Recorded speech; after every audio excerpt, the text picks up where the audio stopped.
Richarde, první zápas po zranění, hnedka vítězství ve Vídni. Jak se vám hrálo? No, tak nebola to žiadna sranda.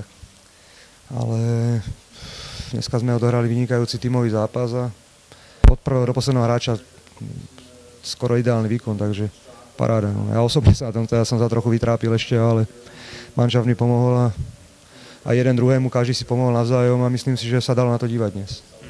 Bylo to hodně zemských fanoušků. Vnímal jste tu atmosféru? Samozrejme, toto je špecifický zápas, pre nás je to v podstate derby a to je radosť hrať, tí fanúšikovia, to je extra sila pre nás všetkých a myslím si, že to je poznať. A bodaj by to takto šlo ďalej, že by sme im robili radosť, no. Že by sme im vrátili to, čo oni nám dávajú v podstate. A vy jste poměrně dlouho chyběl, jak se teďka cítíte, jak to vypadá? No tak